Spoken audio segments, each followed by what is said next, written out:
My name is Jacqueline Thomas. Today I'm presenting to you my interpersonal communication plan to enhance quality relationships with others through effective communication. Interpersonal communication is an ongoing process of messages transacted between two people to create and maintain meaning. Communication is the way we establish relationships that with others, and in order for this to be, I have to be a consistent listener and talk where others can perceive and receive who I am. The choices I make in how to listen can affect whether or not I maintain interpersonal communication, and vice versa.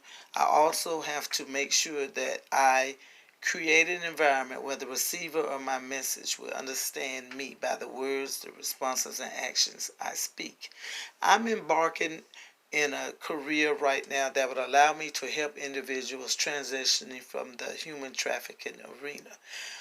The goal is important to me because I've encountered so many young people who have been enslaved into situations that they didn't choose, and through many of my life experiences, I've had the personal experience of being in different life situations that I didn't personally choose or directly involve myself in. And interpersonal communication is important in this endeavor because the personal contact between myself and the individuals will only develop growth and bring comfort and change if I can be perceived as a person one can trust and seem to genuinely care about what the person's going through and the help that they need. Being a unique individual, quiet, and having a humble demeanor makes me well liked. I'm not a person that dwells in conflict or that is overbearing. People generally seek me out as a good listener. My S-type personality implies that people expect me to be sensitive, submissive, dependable, and trustworthy. I've always pursued to be a supportive, encouraging individual that others could trust. I was taught if I wasn't going to be a genuine person in any form of relationship, don't waste my time or other people's as well. Positively, this S-type personality is a foundation for me to be a good listener, a good influencer, and an encourager, and be able to communicate well with others. Negatively, this S-type personality um, can be a foundation for where people can assume that I'm a pushover, or they could take my patience for a weakness and think that they could take advantage of me.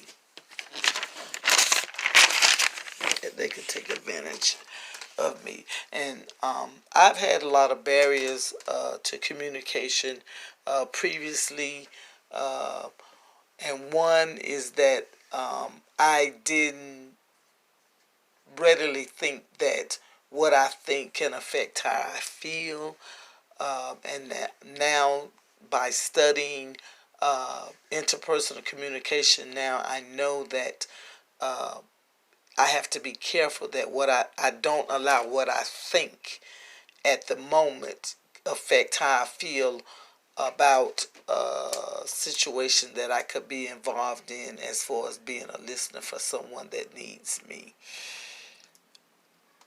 Another barrier that I am guilty of is ritual listening. Ritual listening is uh, pretending to listen to a person as they are speaking, and knowing that you are distant, that your mind is somewhere else, or that you just want them to be quiet and to just shut up.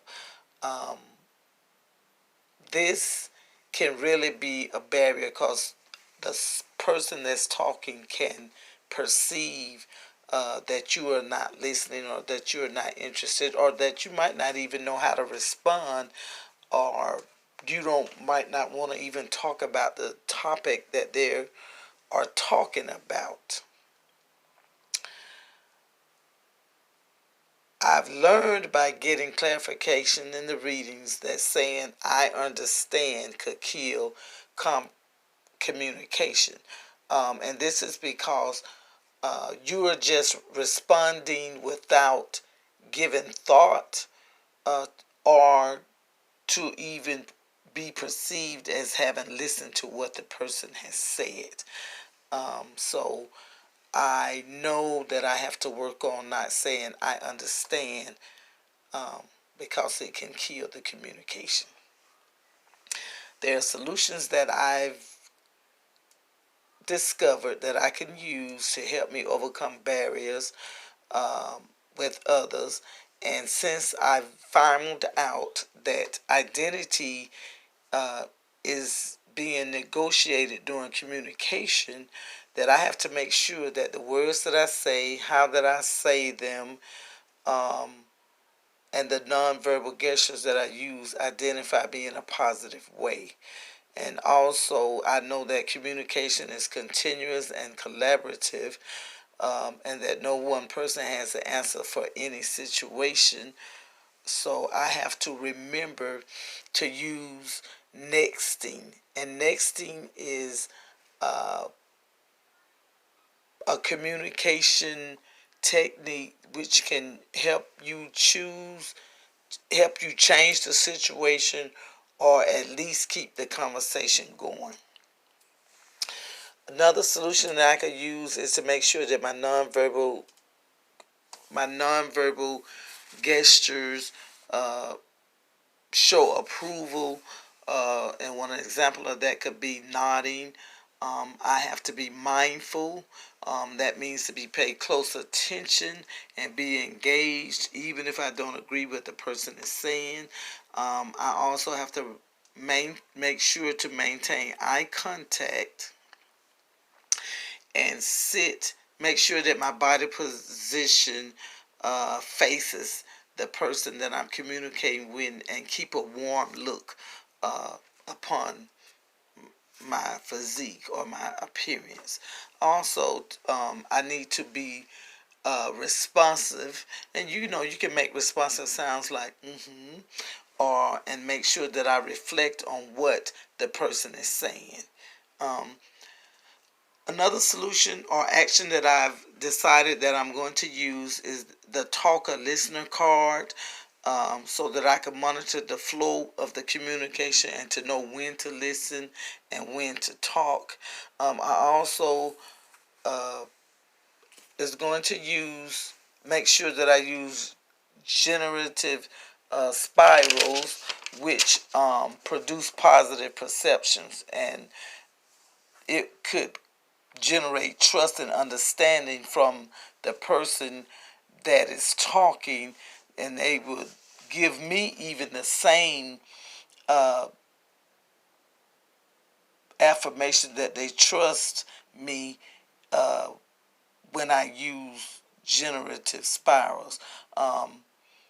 It can help increase the momentum and the relationship being formed uh, between us, and that will create an allowance of trust and understanding.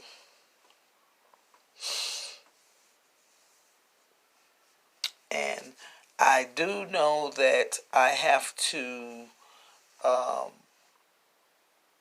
make sure that that who I am uh, is genuine, and that the person that I'm speaking with or talking with can perceive that I genuinely care about what they are saying and how they are saying, and that I believe in them to be able to overcome and to produce change in their lives without me leading and interfering. And to sum this all up, I now understand that the quality of my life is related to the quality of how I communicate. Thank you.